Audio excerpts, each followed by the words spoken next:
Assalamualaikum warahmatullahi wabarakatuh.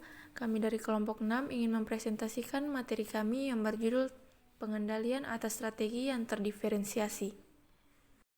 Nah, pada materi ini kita akan membahas 3 pokok bahasan utama, yaitu yang pertama tentang strategi corporate, yang kedua tentang strategi unit bisnis, dan yang ketiga gaya manajemen puncak. Oke, kita masuk ke pembahasan pertama. Sebelum kita membahas tentang strategi corporate, kita akan membahas dulu tentang kerangka kerja SPM.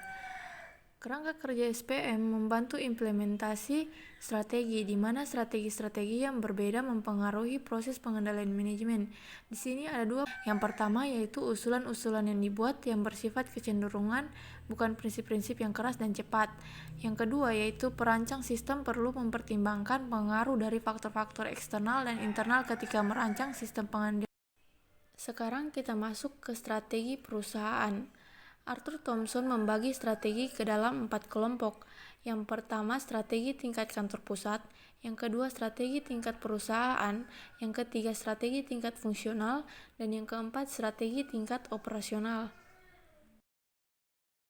Implikasi dari strategi corporate. Pada strategi perusahaan, perusahaan dapat diklasifikasikan menjadi salah satu dari 3 kategori.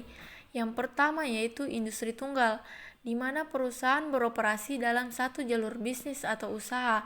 Yang kedua yaitu diversifikasi yang berhubungan. Pada hal ini, perusahaan beroperasi dalam berbagai industri, dan unit-unit bisnis juga mendapat manfaat dari perangkat umum. Yang ketiga yaitu kategori bisnis yang tak berhubungan. Pada kategori ini, perusahaan beroperasi dalam bisnis yang tidak berhubungan satu sama lain, di mana hubungan antara unit usaha semata-mata hanya bersifat finansial.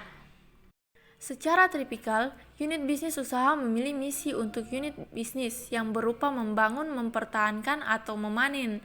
Misi ini terdiri atas suatu kontinuum dengan murni membangun pada suatu sisi dan murni memanen pada sisi yang lain.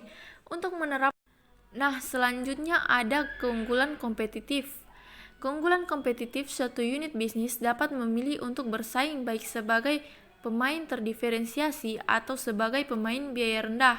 Memilih pendekatan diferensiasi dan bukannya memilih pendekatan biaya rendah meningkatkan ketidakpastian dalam lingkungan tugas unit bisnis karena ada beberapa alasan. Yang pertama yaitu inovasi produk lebih penting bagi unit bisnis diferensiasi. Yang kedua yaitu unit bisnis biaya rendah biasanya cenderung untuk mempunyai lini produk yang sempit.